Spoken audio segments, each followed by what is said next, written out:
My name is Stan, and I run the Paranormal Perspectives podcast. I'd like to share a few thoughts. A few things have come to light recently, and ultimately it comes down to the fact that we're about 20 episodes into the podcast, and we have learned so much each and every episode. My thoughts at the beginning, episode 1, are very different to the episode 1 currently now. What I'm beginning to realise as time goes by is the fact that these extraordinary experiences happen to literally anyone. Often they happen for a reason, sometimes completely random. But the fact is, I'm beginning to realise that it's actually quite normal. So why do we call this whole thing paranormal? It's actually parallel to our current understanding. But if it's more common than we think, is it really paranormal?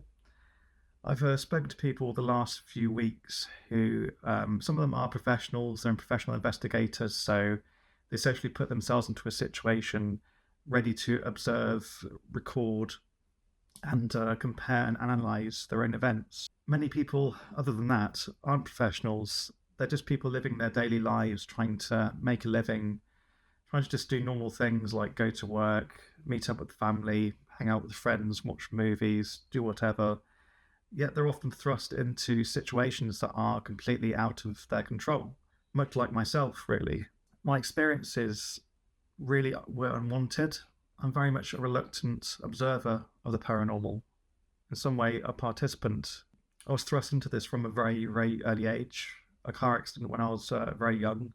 This car accident caused I suppose, an out-of-body experience slash near-death experience. I seemed to be able to walk outside my body, and I encountered this entity that was far beyond my understanding. And ever since then, life has been pretty messed up, but at the same time, equally beautiful. It's hard to really explain this ambivalent feeling.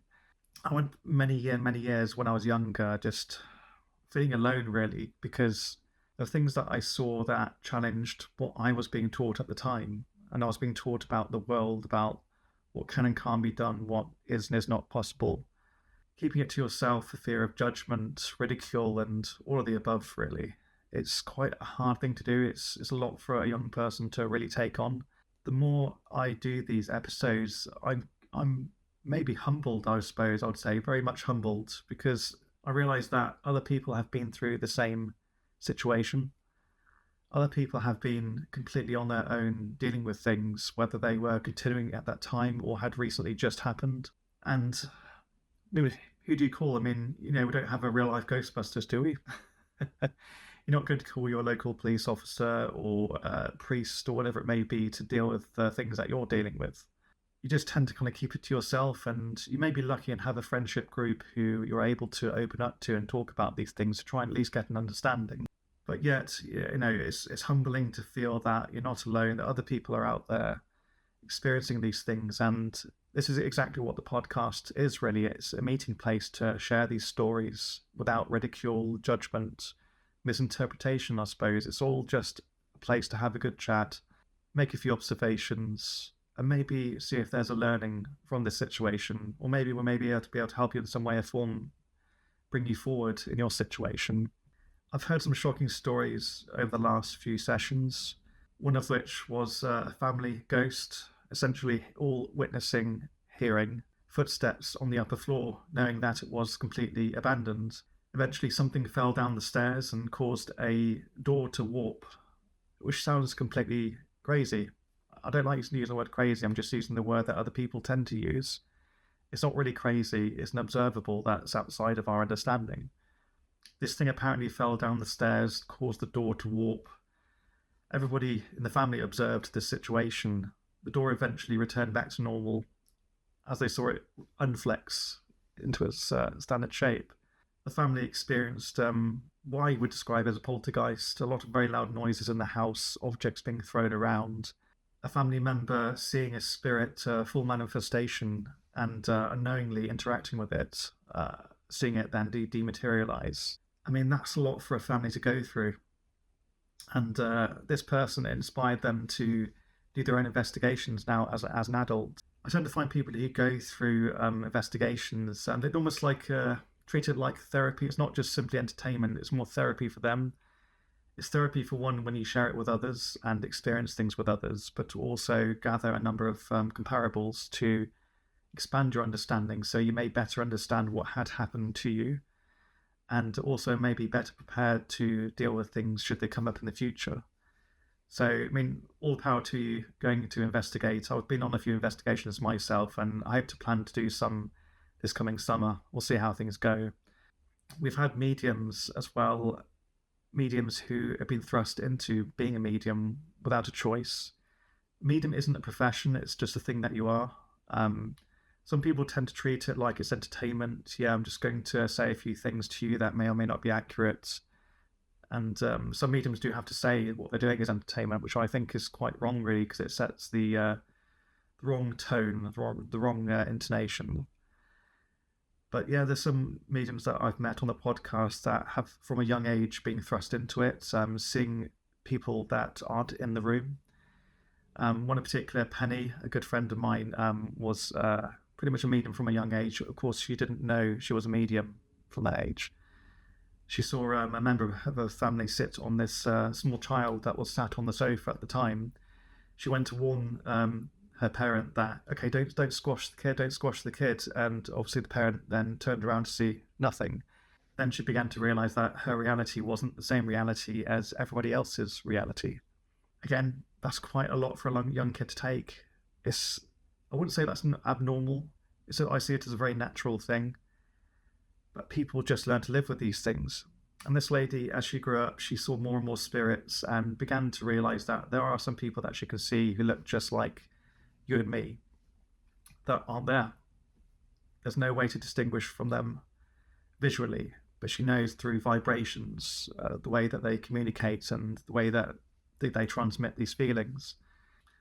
I've had people on the podcast. It's just some extraordinary things. I find it very hard to kind of get my head around, really. One in particular was this lady in a recent episode who had a conversation with a child that kept interrupting her while she's trying to do her own ancestry investigation.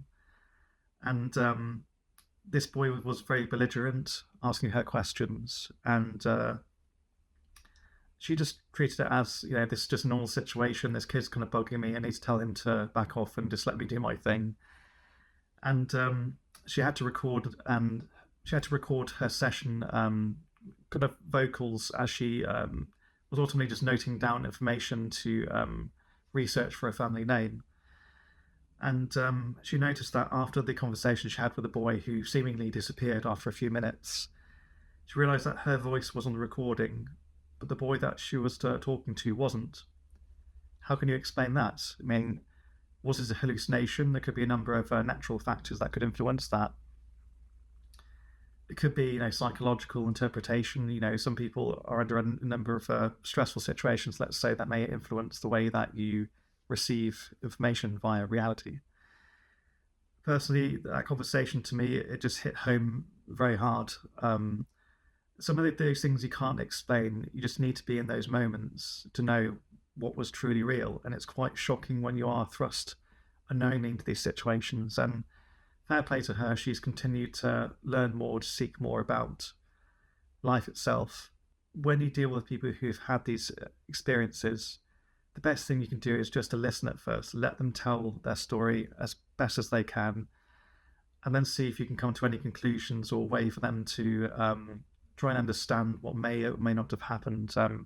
Ultimately, they are the one to decide what to make of that situation. But for us, the more that we speak to, I do feel like over time we can maybe offer some advice here and there as to sort of what may have really happened. We're not experts, but we're just simply data gatherers over time, ultimately.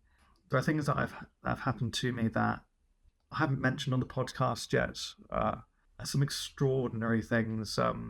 A friend of mine who I started to circle with, as I was beginning to dabble a little with the idea of being a medium and how it would all work, we went through this session, and he'd practiced channeling. It's not something I've done myself, but I suppose technically I'm just channeling myself, Stan, right now, as we all channel our own intellects. But for him, he was able to channel a different personality. During this session, I'm not sure what happened. We started this session by doing a meditation, and he took a moment to channel an entity. and I felt the room get very, very cold very quickly, and I just felt this feeling like it's kind of like gravity dropping. When something big happens, I've noticed in my life, and when big paranormal events happened, gravity just seems to just strengthen. I suppose you feel like you're being pulled down. I just knew something odd was happening, but I thought, okay, just keep calm, don't panic, just don't overreact, just let it happen. And my friend, after a few minutes of being completely silent, started to speak, and I noticed the tone of his voice sounded completely different. And he started speaking what I can best describe as Egyptian, but it didn't quite sound right. It sounded, I don't know, old. The weirdest thing was, I mean, I don't know Egyptian myself. I could just say I'm just interpreting it though, but when it spoke to me, I understood it. I asked it a few questions like, who are you? Where are you from? And eventually it identified itself as Isis. And Isis I attribute to being the Egyptian god, and previously I'd thought they were just made up because it's just like many other religious deities that have been made up over the last few thousand years, often are created for control, for reassurance, for a number of different reasons, really. So I thought, okay, well, it's best not judge. I'll just speak to it. And the weirdest thing was, I mean, I should have recorded this conversation because I didn't know this was going to happen. But I had a long conversation with this being, and I don't remember a single word after that, what I said. I could hear some of the words that it was saying, but weirdly, I understood what it was saying to me, and it understood me. And I can't explain it to this day. As I came out of this conversation, I began to recall some memory. And I remember asking it, why are you here?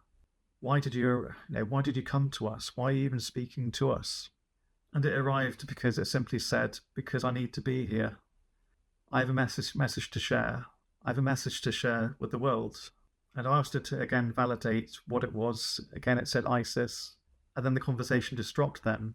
The annoying thing out of that conversation is the fact that I don't remember the message that it gave to me because I was in this bizarre trance, and I'm hoping at one point I remember something of that conversation. The moment this thing left, like my friend immediately woke up. He felt very drained after that, and he had no memory of the conversation either. It was the scariest thing. And at the time, retrospectively looking back, like, that's not something we should have messed with too early on. It's something that anybody, I mean, I'd say to anybody doing this, take, precautions, make sure you're in the right environment, make sure there's somebody watching you to keep an eye on you, make sure you have fallbacks and protections. And, maybe I'll do another video on this for another time, but back then we were experimenting with it, just not thinking much would happen. And I still don't understand what that thing truly was, but it felt frighteningly massive. Like it was, it's something that didn't feel human. And yeah, it did kind of shake me up. It left me questioning for a few days. Was that real or not? Did I imagine it, wanting something to happen? I mean, I can't present you any evidence though, so I understand if you can, could judge this really. But ultimately it happened. It was strange. And over time, because I was kind of scared of that situation, I began to regulate myself, protect myself through prepping myself before meditations to get myself into the right vibration so I don't attract anything bad, I suppose I could say. But yeah, as I continued my circle, I learned to be safer and more respectful, rather than treating it as an opportunity for proof and entertainment, to treat it with dignity and respect. And I often found that things came to me that were kinder. And one of my most profound experiences was, I had a great relationship with my Nonna, my Nana, when I was a kid, and we were very close for many years, and she was a very, very special person in my life. I used to make food with her. She's like a Sardinian Nonna, so always there making food, anything between ravioli and pasta to literally making squid and chopping it up on the counter. I used to see her so much, and just suddenly one day, gone. She passed away. And it hit me like a ton of bricks back then, and it's always been a pain in my heart for many years. Even now as an adult, I still think of her. I just want to cry, basically. Like, she was a very special person. So when I was first doing Circle, I just wanted to have an opportunity just to talk to her again, just to check if she's okay. And I went into this deep trance, and I'm not sure how exactly I got there. I mean, I did the whole opening procedure and set my intentions by stating out loud what I wished to do and who I wished to speak to. And It took about 3 or 4 minutes, and then at that point, time began to go funny. I remember just sitting there with my legs crossed, and I felt a very warm pair of hands on both of my shoulders. And it had such a weight to it. It felt like it was like somebody holding me, not trying to hurt me, just trying to hold me to reassure me. And I could smell my Nonna at that point. I could feel her talking to me. And I just simply just had a conversation with her. And I don't want to go into detail as to like what I said during that time because it was a private conversation, but I asked her a few things that were very meaningful to our relationship, and I could hear the words being spoken to me, but the other people in the room couldn't. Um, it was a fascinating experience and incredibly wholesome. And it felt like, almost like a good friend had come back to speak to me again and reassure me that they're okay. It's always like I'm sorry that I had to go so quickly, and I don't know, it's something that I can't quite fully explain. And I have a cat here now. Hello, how you doing? This is Cosmo, by the way, my lovely little cat. And this conversation was just profound. And at that point, that visit, I no longer felt the intense pain that I felt back then. I've still, had that sadness in me for many years as an adult, but I felt like I could just continue living my life knowing that I'm here, she's over there, and I can just continue doing my thing. So sometimes the right setup can invite good, more positive interactions. But yet, as I do this more and more and more people are telling these stories, interactions just like the one that people have had, where loved ones have come through to speak to them, and any psychologists are analysing this could just simply state it's your subconscious feeding into your conscious, telling you things that you want to hear. Maybe you could argue, is that really a bad thing? Just having some sort of reassurance? If you could have some sort of a placebo to help you through your life, is it really doing you any harm? But these interactions often come with very specific information, sometimes new information that you don't know, that can validate that interaction, that experience that another family member does know that hasn't told you before. There's so much to life that I'm beginning to tap into, I suppose, through simply sharing my experiences through my book that I've written and this podcast, but also the incredible luck that I've had to speak to many people of many different backgrounds. And speaking to people of many different backgrounds has only enhanced and enriched my respect and understanding for the paranormal world, because this is what this podcast is about, really. It's about treating this subject with respect. It's not an entertainment platform. I mean, some of it is entertaining, and just the stories being told are quite extraordinary, things that you wouldn't even, hear in most big Hollywood films. But still, we want to treat it with respect and from an analytical viewpoint, at least in a small part.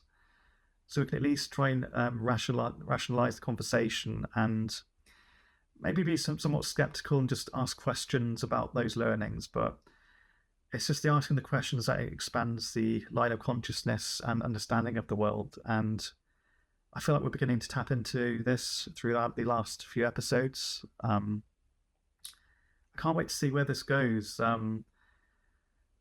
can't even believe the fact we spoke to a Hollywood actor like the second episode in, which is just it's so random. Like, just happens to be somebody that I knew who just happened to be free at that right time, who just happens to be incredibly experienced in the subject. And fair play, John. but yeah, I don't know where we're going next. That's the exciting thing about this all. We could go anywhere. I want to speak to people with more professional experience doing their investigations. I want to speak to more people who have just been thrust into the situation. I'd even love to speak to people that maybe don't believe in it fully just yet. They're just more atheistic in that kind of viewpoint. I'd love to kind of get to know, okay, what does evidence mean to them, and why do they feel like they don't believe? And it's okay to not believe. That's the thing. I completely respect the idea of simply needing evidence, first-hand evidence as well, to believe something. But I suppose, believing is ultimately belief is without evidence. I suppose it'd be more, how would you truly know that you know there is more? And with what kind of evidence would you need? let's keep the conversation going and stay tuned. There'll be a few more para thoughts on the way, and I'll just share them every so many episodes because alongside the conversation, the big conversation that's happening on the screen, there's a big conversation going on outside of this that I don't want you guys to miss out on, and also want to inspire you to take part in the conversation as well. Be part of the grand conversation about life. Thank you for watching. Stay tuned. There are some extraordinary things on the way, so can't wait. Join us for future episodes. Don't forget to like and subscribe. Stan out, and as I suppose I'm nicknamed now, Stan the Strange. Take care. Ciao, ciao.